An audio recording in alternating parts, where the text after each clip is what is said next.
اللہ کے نام سے جو بڑا مہربان اور نہایت رحم کرنے والا ہے۔ السلام علیکم، امید ہے کہ آپ سب خیریت سے ہوں گے۔ اللہ تبارک تعالیٰ آپ سب کو ہمیشہ خوش رکھے، آباد رکھے۔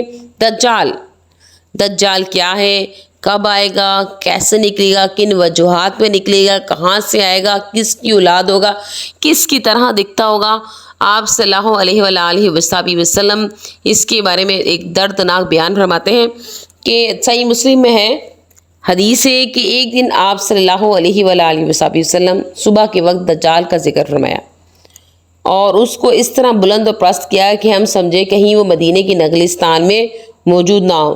پھر ہم وہاں پر جا کے ہم نے اس کو تلاش کر دیکھا اور پھر واپس لوٹ آئے تو آپ صلی اللہ علیہ وآلہ وسلم نے ہمارے چہروں سے جان لیا اور فرمایا کیا بات ہے۔ ہم نے فرمایا ہم نے آپ کو سارا قصہ بیان کر دی، ساری بات بیان کر دی۔ تو آپ نے فرمایا اگر وہ میری موجودگی میں نکلا تو میں خود اس سے سمجھ لوں گا، اور اگر وہ میرے بعد آیا تو ہر مسلمان اس سے خود ہی نمٹ لے گا۔ میں اپنا خلیفہ ہر مسلمان پر خدا کو بناتا ہوں۔ وہ جوان ہوگا، آنکھ اس کی ابری ہوئی ہوگی، پس یوں سمجھ لو کہ عبدالعزیٰ بن قطن کی طرح ہوگا۔ تم میں سے جو اسے دیکھے گا اس کو چاہے کہ سورۃ کہف کی ابتدائی آیتیں پڑھیں۔ وہ شام اور عراق کے درمیانی گوشے سے نکلے گا، دائیں بائیں گشت کرے گا، اور اللہ کے بندوں خوب ثابت قدم رہنا۔ یعنی کہ آپ صلی اللہ علیہ وآلہ وسلم نے فرمایا کہ جو شخص سورۃ کہف کی آیتیں پڑھے گا وہ دجال کے فتنے سے محفوظ رہے گا۔ ہم نے پوچھا حضور وہ کتنی مدت رہے گا؟ حضور صلی اللہ علیہ وآلہ وسلم نے فرمایا 40 دن، ایک دن ایک سال کے برابر، ایک دن ایک مہینے کے برابر، ایک دن ایک ہفتے کے برابر، اور باقی دن تمہارے معمولی دنوں کی طرح ہوں گے۔ پھر ہم نے دریافت کیا کہ جو دن سال بھر کے برابر ہوگا اس میں ایک ہی دن کی نمازیں کافی ہو جائیں گی؟ آپ نے فرمایا نہیں، بلکہ اندازہ کر لو۔ ہم نے پوچھا یا رسول اللہ اس کی رفتار کی سرعت کیسی ہوگی؟ فرمایا ایسے جیسے بادل ہواؤں سے بھاگتے، یعنی اتنی تیزی سے وہ دوڑتا ہوگا جیسے کہ بادل ہواؤں سے بھاگتے ہیں۔ ایک قوم کو اپنی طرف بلائے گا اور وہ مان لیں گے تو آسمان سے ان پر بارش ہوگی، زمین سے کھیتی ہوگی، پھر اگیں گے، ان کے جانور تر و تازہ اور دودھ پینے والے ہو جائیں گے۔ ایک قوم کے پاس بلائے گا جو جھٹلائے گی تو وہ اس کا انکار کریں گے، یہ وہاں سے واپس ہوگا تو اس کے ہاتھ میں کچھ باقی نہ رہے گا۔ وہ بنجر زمین پر کھڑا ہو کر حکم دے گا اے زمین کے خزانوں نکل آؤ، تو وہ سب خزانے نکل آئیں گے، شہد کی مکھیوں کی طرح اس کے پیچھے پیچھے پھریں گے۔ یہ ایک نوجوان کو بلائے گا، اسے قتل کرے گا، اس کے ٹھیک 2 ٹکڑے کر کے اتنی دور ڈال دے گا کہ ایک تیر کی رفتار ہو، پھر اسے آواز دے گا تو وہ زندہ ہو کر ہنستا وہ اس کے پاس آ جائے گا۔ اب اللہ تبارک تعالیٰ مسیح بن مریم علیہ السلام کو بھیجے گا۔ وہ دمشق کے سفید مشرقی مینار کے پاس سے 2 چادر اوڑھے باندھے 2 فرشتوں کے پروں پر سوار ہو کر اتریں گے۔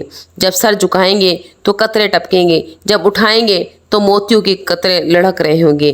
جس کافر تک ان کا سانس پہنچے گا وہ مر جائے گا۔ آپ علیہ السلام کا سانس وہاں تک پہنچے گا جہاں تک نگاہ جائے۔ آپ دجال کا پیچھا کریں گے، آپ باب لد کے پاس سے اسے پا کر قتل کر دیں گے، پھر لوگوں کے پاس آئیں گے جنہیں خدا تعالیٰ نے فتنے سے بچایا ہوگا، ان کے چہروں پر ہاتھ پھیریں گے، ان کی جنتی درجوں کو انہیں خبر دیں گے، یعنی کہ جنہوں نے شیطان کی فتنے سے اپنے آپ کو محفوظ رکھا، شیطان کی باتوں میں، دجال کی باتوں میں نہیں آیا، تو وہ جنتی کی انہیں خبر دیں گے۔ اب خدا کی طرف سے حضرت عیسیٰ علیہ السلام کے پاس وہی آئے گی کہ میں اپنے بندوں کو بھیجتا ہوں جن کا مقابلہ کوئی نہیں کر سکتا، تم میرے ان خاص بندوں کو طور کی طرف لے جاؤ۔ پھر یاجوج ماجوج نکلیں گے، وہ ہر طرف سے کودتے پھرتے ہوں گے، پھرانکتے ہوں گے۔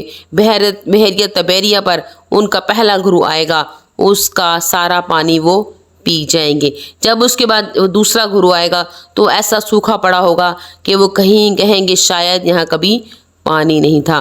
حضرت عیسیٰ علیہ السلام آپ کے ساتھی مومن وہاں کوہ طور پر اس قدر محصور ہوں گے کہ ایک بیل کا سرا انہیں اس سے بھی اچھا لگے گا جیسے تمہیں آج 100 دینار محبوب ہے۔ آپ علیہ السلام اور مومن خدا سے دعائیں اور التجا کریں گے کہ اللہ تعالیٰ ان یاجوج ماجوج پر گردن کی گلٹی کی بیماری بھیج دے گا جس میں سارے کے سارے ایک ساتھ ایک دم فنا ہو جائیں گے۔ پھر حضرت عیسیٰ علیہ السلام اور آپ کے ساتھی زمین پر اتریں گے، مگر زمین پر باش کشت پر جگہ بھی ایسی نہ ہو پائے گی جو لاشوں سے بھری ہوگی، زمین میں ذرا جگہ بھی خالی نہ ہوگی، وہ لاشوں سے بھری اور بدبودار ہوگی۔ آپ علیہ السلام اللہ تعالیٰ سے دعا فرمائیں گے اور التجا کریں گے تو بختی اونٹنوں کی گردنوں کے برابر ایک قسم کے پرندہ اللہ تبارک و تعالیٰ بھیجے گا جو ان کی لاشوں کو جہاں خدا چاہے ڈالیں گے۔ پھر بارش ہوگی جس سے تمام زمین دھل دھل کر آئینے کی طرح صاف ہو جائے گی۔